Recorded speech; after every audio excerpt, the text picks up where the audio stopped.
Hi, everyone, and welcome to the Partnership Objectives discussion on respect. My name is Ursula Ojiji, and I'll be taking you on this discussion alongside with Mark Zarb from the School of Computing. Hi, Mark. Hi, Ursula. How's it going? I'm good. You want to tell us about yourself and what you've been doing lately? Staying at home. Absolutely. Absolutely. So my name is Mark. I'm a senior lecturer at the School of Computing, and we are currently in lockdown with my wife and my 3-year-old daughter, who is constantly jumping in front of the camera. Oh. She will not be joining today. She's being dragged with TV and chocolate. I want to say, I want to see her, but well, I'll be entertained by Iron Man, Spider-Man. And Absolutely. Look at all my geeky stuff. You're currently in my man cave, so this is where I come to chill out. It's become an office as well, so I chill out and work at the same time.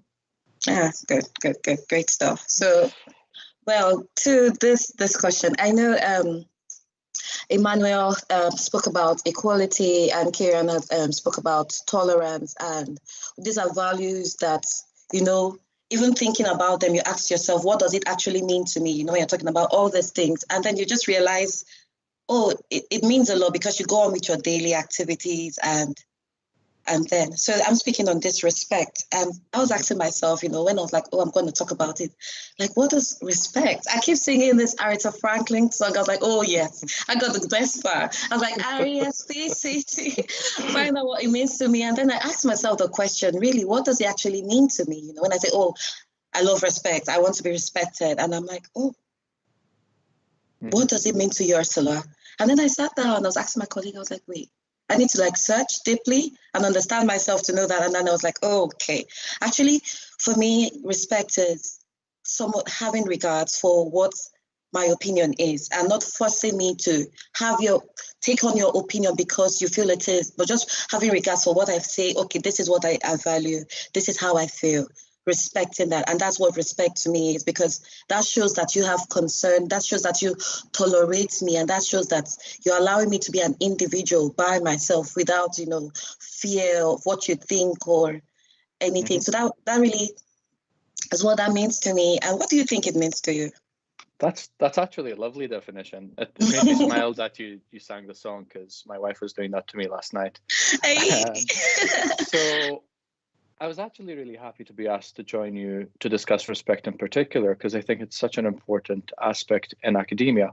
So you asked me what respect means. Respect is simply, to me anyway, it's simply being kind and being professional at the same time, respecting yourself, but respecting other people and their opinions and their lifestyles. So to me, it's simple.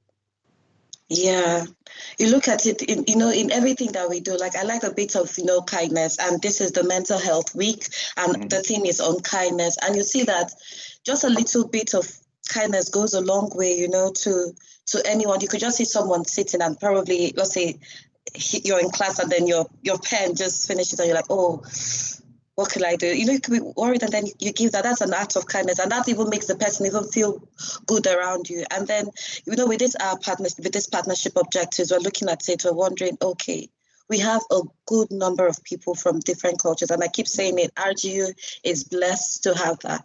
And we normally, in the student union, we do this RGU, one RGU, many nations, where we talk about we've come together to celebrate different cultures, and it's a good thing because we're not just what's the culture, we're celebrating the values of people, and then our culture. This is RGU, and if we say our values are centered around equality, tolerance, and respect. How do I respect you? Say for a staff, how do I see you? So I'm looking at you now, and you said you're a senior lecturer. In my mind, I'm like, should I call him Mr. Zarb, Dr. Zarb, or I'm worried. How do I show? Because I know, from an international perspective, when I first came, take it to my dissertation. When I saw who was going to be my supervisor, I saw that my supervisor was going to be Dr. Professor Sarah Pedersen. And I was panicking because I remember during my undergrad back home, I was like, you see that you have a doctor supervising you, that means you have to be top notch. You're worried, what am I going to do? How am I going to do this? And you're like, how? And then I asked my colleagues, I said, who is this professor? It's like, oh, he just calls the person's name. I'm like, oh, mine is a professor. And you could see that I was panicking. And then I finally met my professor, and then she was very calm. I'm like, I'm learning every day. I won't get this back home. And it just makes you feel, this sense of, you feel like she can understand you. Mm-hmm. And you feel like, oh, they can understand you just by them just being, playing. And then you're having a conversation, whereas you'd have thought, oh, should I say, excuse me, Ma, or excuse me, sir, and those things. And you just see how there are different, disparities in cultures. And that's the beauty of the whole thing. And then it makes you wonder, like, wow, how does all this thing go, Mm-hmm. I think it's making me laugh, and I'll tell you why shortly. But I think respect means calling people by a name they're comfortable with, right? So I am happy if my students call me Mark or whatever it is they want to call me. I'm sure they call me many things behind my back. But, someone else might prefer that they use the title, and that's fine. I think you use the name that people want you to use. I was laughing because when I was in the last few weeks of getting my PhD, I needed something to motivate me. So I thought, do you know what? I'm getting the title doctor.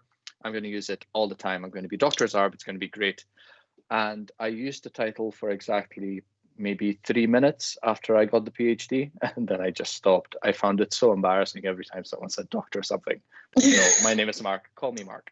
And I think it helps establish a relationship as well.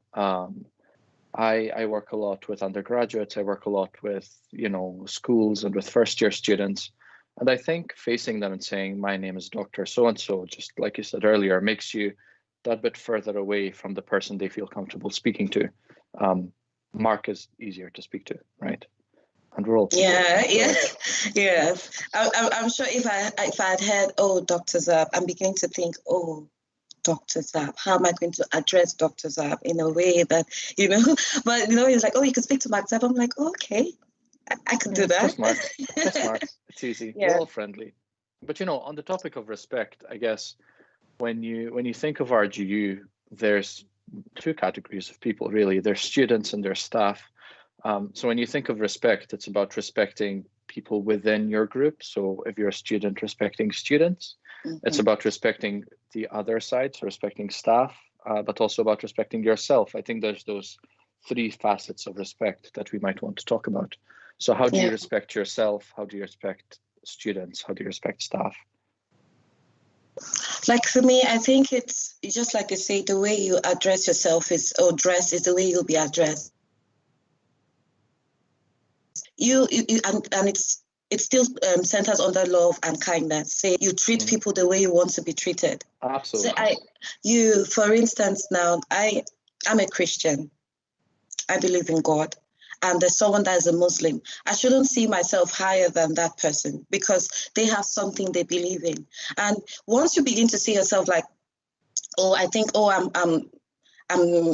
my religion is quite high. Oh, I don't think, you won't even learn, because once you begin to accept this group of people, what they believe in, you begin to learn. You ask yourself why, because like in academia, we always ask why. Why is this like this? And the moment you ask why, you have a better understanding. And I think having knowledge is power. So once you just say, oh, I don't look at what they are doing out, you shut them out and you shut yourself to knowledge. You shut yourself to things that could be beneficial to you. Oh, some people say, oh, they need, like in uni, like when I came here, there were so many things that didn't seem like a big deal to me until I got here. And then I remember when I went to the cafeteria at ABS and I heard someone ask for halal options. And I kept on thinking, and to think that I grew up in the North where we have Muslims, because we eat everything. I'll go to the market. Most of the Muslims are those that, they have the abattoirs, and so I would just eat without asking. So when I came here, I was like, what's halal? And some of my friends were like, well, I thought you grew up in the North. And I was confused. And then I researched and I was like, oh, okay. And so over time, that means I had now learned something. I was like, okay, halal options. And becoming student president, it made me even, think like when I was preparing for the one RGU Many Nations event. I had to put all those things into consideration. And that will also even help you in your workspace, because you're considering, you're thinking about the different groups, you're trying to represent them, you're trying to include them into everything. And that means when I come into this place, I don't feel, alone. I feel like people are with me, and that makes us have that sense of community, of which I know that RGU is trying to have. And that's why we have this partnership agreement, because I feel it brings us, closer to understanding who we are, first of all, as individuals, and who we are as, student to students, student to staff, and even staff to staff, as well as who we are as a university. And then when we come, I would say, oh, we are RGU. They know us for this because we are for this. I remember when people came from different units to do a second degree here, and then I was like, oh, I can't imagine. Oh, RGU, I love the building, I love this, I love that. And they were panicking. Oh, how can I get this? I'm like, oh, relax, there's support. And I was so proud to say, because I've heard some of my colleagues from other units say, oh, this is that, and then for you to come here, and I'm like, oh, there's support. And you can see it with the way staff and students relate, with the kind of support. Oh, how can we best serve you? And that makes you feel at home. That makes you feel I can speak about something that is bothering me, and I'll get instant feedback. Well, not that instant, but instant feedback. No, there's a sense of community, right? And yes, it's important to foster that sense of community. But what you described earlier, when you said you were just fresh to the UK, you went into the building and you saw a halal option, you didn't know what it was, so you researched. That's respect, right? It's perhaps a different culture, a different idea to the one you grew up with, but you looked it up, you understood it, and you accepted it. I can't think of a better definition of respect than that. You mentioned faith earlier, and the different faiths that make up the student and staff body. But then if you really think about it, most religions, if not all, preach acceptance for one another. Yes. Isn't that what you're doing when you respect someone? They have different beliefs, so what? They're still people. So you treat them like you want to be treated. Truly. And that makes you even understand, like, if you respect someone or if you respect yourself, you want to understand why a person says so. I know sometimes people could come out and say some certain things that you may not necessarily agree to. And that's one thing that I'm still trying to understand. For me, there are some things that for us, like where I come from, it's a taboo.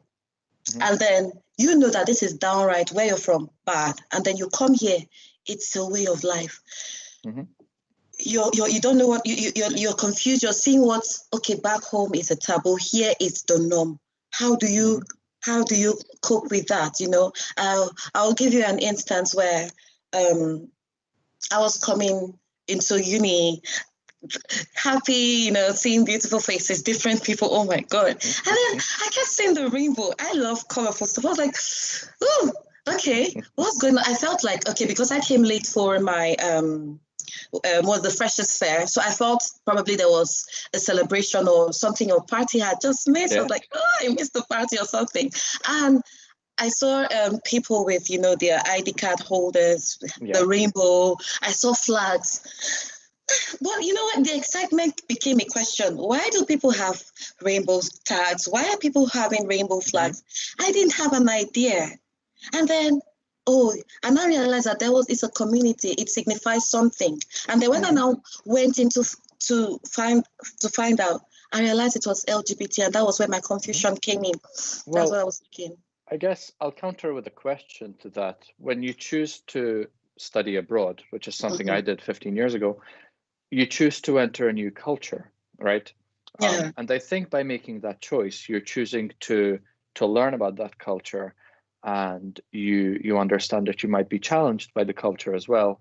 And that's okay. I think it's okay to recognize things that challenge you because of the belief system back home and of your upbringing back home. But I think once you're set in the culture, it's important to, as you say, understand and respect and accept as well. Accept, yeah. Because ultimately you're dealing with people. There's no difference between you, myself, and other people. We're all the same. And everyone just wants to be treated as a friend, nothing more, nothing less. you treat them the way you want to be treated. You accept them. You have lovely conversations, and you realize that, oh, you're having a conversation. They're not talking different from what you're talking about. They are learning with you. They're not different from who you are. They're just who they are. And they understand themselves, and it's you trying to understand it and working with that. So I'm like, yes, and it just takes me back to tolerance. Certain things, because no, go on. That's the problem with the live stream. Speak. Please, you go. Okay, because I know there's something we normally used to say when in Nigeria. We'll say, if you're in Nigeria, you act like you're in Nigeria. If you're in Russia, you behave like the Russians. So it's the same thing. What works, just like what we say about best practice here in academia, say what works well here may not necessarily work well there, but if it works, fine. But you respect those things and you respect those boundaries and you work with that. If not, you stay away. So you choose, like what you said, you choosing to come here means you have chosen to accept what is here and you follow those, guidelines. So yeah. That's what I think. And similarly, I think you expect that people will respect your own culture. I know very little about Nigerian culture, but if you were to say something to me that I don't understand, whether it's food related or faith related or whatever, I would respect that that's how you do things. And I might ask you something because I don't understand it, but I think as long as it's done in a professional and courteous way, it's fine. It's human nature to be curious. Yeah, that's true. That's true. And looking at all this respect, if I'm to draw from equality, I remember during Emmanuel's conversation, one of the things that quite strikes me is under equality, like I'll say, is how do we respect the workforce in terms of when we're asked that question, I asked myself, what does equality mean to me? And I said, oh, equality means to me equal pay. And I'm like, how do we respect those kinds of values here? I turn to water because, okay, fine. As a student, I'm trying to understand, how do staff see it? Is this something that is particular in our culture, our RGU community? And how do we respect those things? I think if you're talking about equality, I'm probably the wrong person to ask. I have certain privileges maybe that other people see. I am mostly white. I am male. If you're looking at equality and pay scales and research, everything suggests that I am okay and other people might not be. So I don't think I'm the right person to ask that to. If you ask me if RGU is equal, of course it is. If you ask me if RGU practices equality and equal pay, of course we do. Of course they do. RGU, I'll say this again, is a great community. No matter what people believe or who people love, everyone's treated the same. That's my view, because that's how I act. I don't know if other people agree with me. I hope they do, because that's certainly how I behave with everyone else. But ultimately, if you want to have that conversation, there's probably better people than me to bring on the screen. Okay. So I would like to also understand, say, how staff and students relate, say, for instance, emails and, conversations. I know for us students, we could, send mails to our colleagues and kind of ask them what we want, how we want it, either via chat or even through the emails, the way we understand ourselves. But what level of professionalism do you think students and students should have towards staff in the way they, you communicate, especially through mails or even through different ways? Because I know sometimes it could be quite annoying that, okay, I could see that work time is 9 to 5. Right. But I'm writing something. I'm maybe stuck somewhere, and probably it's already 5:30, and I'm like, oh, I could send something to Mark, and I'm waiting, and you're off. How do we balance that? How can we? Do you think? I think it's up to the individual to decide how they balance their own time. From my colleagues within the school, I know some people keep emails and Teams switched on constantly. I know some people don't. Myself, I only try to keep my Outlook open 9 to 5, and I try not to open it on weekends. So then to me, it doesn't matter when you email me because I'll only reply when I can. Of course, there's exceptions to that. If I know the student has particular issues that they need to discuss, or if there's a dissertation hand, and I'll make myself a bit more flexible. But I think when you're thinking about respecting people's time, people can also respect their own time in that way. If you're comfortable emailing me at 10 o'clock at night, please do that, but don't expect a response because I'm likely sleeping. I have a 3-year-old. Yeah. So I'm also thinking, so like with all these values, how best you think with these values we have, how best you think we can even enhance them? Say, how can we even enhance it in our community that people know that these are the things that we hold best to us, and this is what we stand for, so that when people say, okay, this is RGU, RGU for this. How do you think we can do that? How do you think we can even enhance what we say our values? How do you think we could? I think, and this is just my opinion, that the only way you can do that is by practicing what you preach. If RGU truly is, and I believe it is, a place where people respect each other, tolerate each other, where everyone is an equal, then if everyone is behaving in that way, that's going to be evident in the community, both within RGU and outside of RGU. I don't think you necessarily need, a big campaign to say RGU practice equality and tolerance and respect, because that's what we do. And maybe I'm being very naive here because that's how I behave and that's how my colleagues behave. But surely, the more you practice something like respect and tolerance, the more known it is that this is a safe space. Ultimately, I think what we really want is to create a safe space for students to be comfortable coming on campus or virtually now, but also for staff to be comfortable coming to work. You want a student to be comfortable working with other students, and you want a student to be comfortable working with staff, but you also want staff to be comfortable speaking back to students, and you want staff to be comfortable working with each other. Ultimately, if you have an environment where all these factors are true, then it's going to be a positive environment, and you don't need to shout it from the rooftops, because it creates, the difference is felt, I think. Yeah.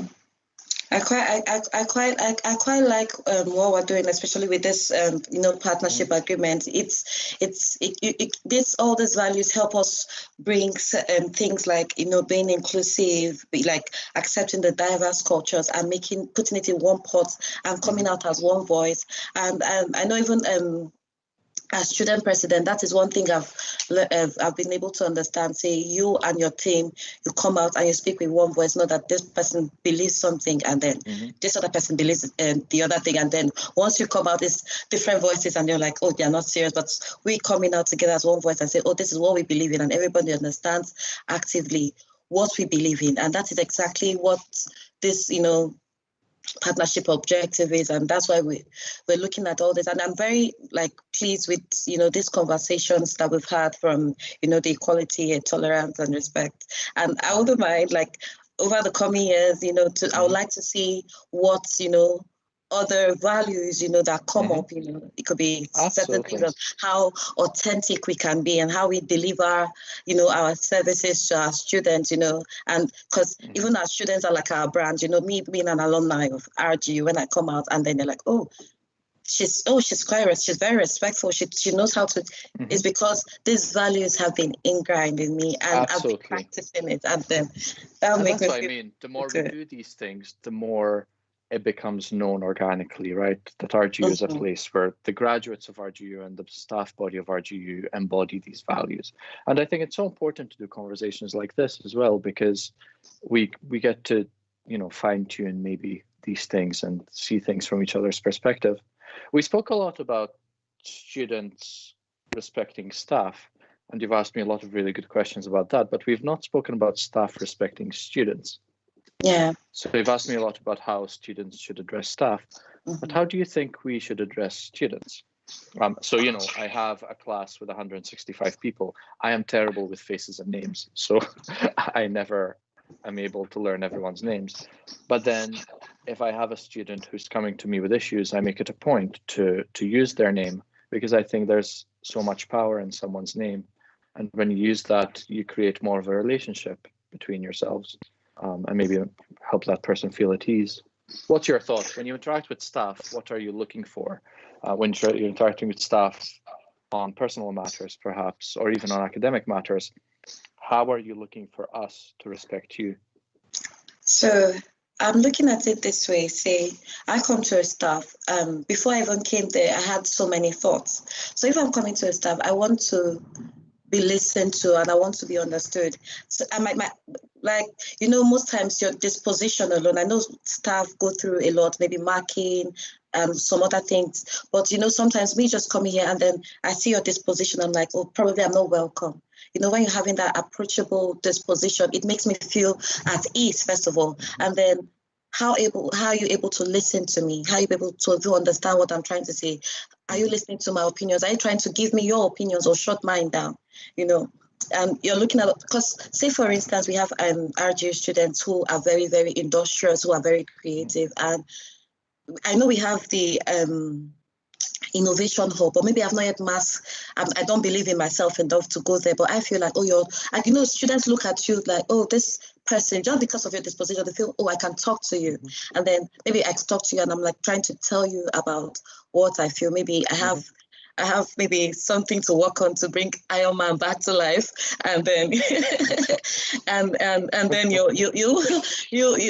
like, the way you receive what I'm asking will determine whether or not, and that could also make me like, if I don't get that level of respect and acceptance from you, I'll feel less of myself, and that will make me, my self-esteem will be limited, and I wouldn't know how to respect myself or even project myself. So sometimes that the approach and the demeanor to me could, it's more important. So you think there's an element of first impression there as well, where if a member of staff, the first time you see them, seems approachable, you are comfortable, but if they seem distant, then yes. Okay. Yes. That's interesting. But I know, I know I've come to realize, especially here, that some people like to be on their own. That some people don't like to be seen. Some people are not all about the cheap chats and all that. But it's you coming from a vibrant place where everybody is, oh, how are you doing? How are you? And then it's not just a question of how are you. It's not just a greeting, but I could ask you, I'm like, oh, hi, Mark, how are you doing? And you're like, oh, but I'm like actually asking you, how are you doing? But some people don't really want that. And then you're like, it's quite difficult sometimes. It is difficult. And it's very apt that we're having this chat. Like you said, it's Mental Health Awareness Week. And from a staff perspective, we work with students who have mental health issues, and we try to get them to open up to us, and we try to help them the best we can, either so we can link them to the right support services, or so we can put measures in place to improve their experience. And like you're saying, it's tricky sometimes, because someone doesn't want to answer the how are you question. If someone's not comfortable enough to open up, then you need to respect that as well. There's a very fine line between being genuinely concerned about someone's well-being, and then just downright annoying them. Imagine we're speaking and I think, or you think that something's going on with me in the background. You say, how are you? I say, it's fine. You say, how are you? I say, it's fine. And they say, how are you again? I'm bound to snap, because if I'm not comfortable answering you the first two times, then we should leave it there. So I think, again, going to the how should staff respect students, it's important to respect boundaries as well. You spoke about staff boundaries earlier. How do we respect staff timing, and how do we respect the staff workload? But I think we also need to respect students' sense of self, right? So if I'm speaking to you, I'm trying to find something out, and you're not comfortable opening up to me, I should be able to say, fine, let's stop. Maybe you might want to speak to these people. Maybe you might want to open up to this other lecturer. If you need them, please go speak to them, and then stop it there. True. I find that helps. What do you think? Yeah, well, I think that helps, but you're looking at it, how well do you think that students will even want to even go to that lecturer per se? Because that it took courage for them to choose you, and then they might just say, oh, that's fine. And then they're like, it could also affect how they view you and maybe review you. And then when you ask about something, they could say, this person is not so. So let me clarify for a second, because I think we're speaking about two different things. What you're speaking about is if a student approaches me and opens up, and in that case, of course, I will speak to that student and I will do everything in my power to help that student. What I'm saying, though, is if I think something is wrong or something is up with someone and I approach them and they don't want to open up to me, then I should point them in other directions because they might be comfortable opening up to someone else. That's all. Yeah, sure. Yeah, I totally agree. But what if the student doesn't want to do that? But you feel in you that he has that problem. I don't know. Well, imagine we're speaking right now, right? Obviously not on a live stream. Hello, everyone. And I start thinking, something's going on with Ursula. She's not smiling as much as she normally does. She doesn't look as happy. She's not as chatty as she normally is. And I say to you, is everything okay? And you say, yeah, it's fine. And then I try to poke again. Are you sure? You seem maybe something's up. You seem sad. And you say, no, it's fine. I don't want to talk about it. Then I don't think I should push any further. Maybe I'll say, do you know what? I know your supervisor was Sarah. Maybe you're more comfortable speaking to her. I suggest you go have a chat with her. Maybe I find that easier. Or, within RGU, we have a wonderful counseling community. If you need them, and I'm not suggesting you do, here's the email address. True. I think that would be enough. On the other hand, if you came up to me and said, hey, Mark, I'm struggling with my mental health, can we have a chat? That's very different because you've opened up. Yeah, true. Okay, it also makes sense to also even point out the personal tutors, when he refuses to open up to you, because I know a lot of people. I had a wonderful personal tutor, Easy Crawford, my lecturer. She's, once you see Easy, you see the smile. First thing you're like, oh, I think I could talk to her, just because, okay, she smiles, and then you're like, then you open, and then the way she receives, and you put her in that, and then she's your personal tutor. Like, oh, okay, I think I could talk. So I think one other way too is even posting them to the personal tutor. Yeah. Well, RGU, within the schools, there's lots of support systems for students. Within our school, there's personal tutors, there's course leaders, mental health first aiders. We have first year coordinators as well. And as much as possible, for example, with the first year coordinators, we make sure to have two people. So if you're not comfortable speaking to one, you can speak to the other. I'm a course leader, and I make it a point when I go into my classes to speak to all the students to say, you should be comfortable coming to me because it's my job to pastorally guide you and help you. But if you are not, these are the other people you should be comfortable speaking to.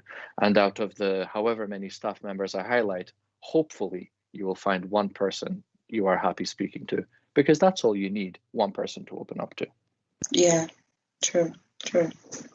I quite like this discussion on respect. With this discussion, it has made me understand certain elements that respect has. It's made me understand that for you to respect someone, you need to understand that person. And the moment you understand that person, it gives you're able to accept. And I think that is what a lot of us struggle with. But, it's the understanding bit of what it is. I would always go and find out why. So understanding why they are the way they are, understand why they think this is it and why they want it this way, and then going on to accept it, looking for measures. So I think asking questions is always valid as long as you ask questions with kindness and courtesy. True. People don't like feeling judged. No one does. No. So, if someone comes up to you and goes, why is your hair that color? That's not a very nice way of asking it. Whereas if they go, hey, that's a nice color hair, tell me more. It helps to open up the discussion. And do you feel that person's interested? And that's all it is, isn't it? Respect is about kindness, professionalism. I'll go back to my starting point there. Yeah, that's true. That's true. Well, thank you very much, Mark. This has been an incredible, discussion. I've really learned a lot, and I'm looking at it, especially now that I'm going to look at enter into the labor force, like the workforce, to see how to treat people, like you said, kindness, professionalism, and then I could go there, like all the soft skills that, employers always ask for, and we understanding this simple values, even from school, we go there, and then the way we treat people is what, really matters. And then we're able to show that, okay, I respect you and you respect me, and I respect myself enough to understand you. So, yeah. That's such an important point to end on, respecting yourself. Yeah, respecting yourself. Well, thank you very much, Mark. Thanks for your contribution. It was a pleasure being here. Yes, and thank you to all who have joined this discussions from the very first week, where we talked about equality, tolerance, and respect. Please feel free to join these conversations. If you have anything you want to also chip in and add, you can also always email us, and we could talk about how it feels, what it means to you, these values, and how best we can understand it. If you feel we haven't touched on aspects that you want, feel free, because this is an ongoing discussion. And like we say, we're always here to serve the best interests of students, because our priority is your experience. And it's been wonderful having you with us to, share our ideas, share our opinions. We also want to hear what you have to say going forward. So thank you, and that's bye from me.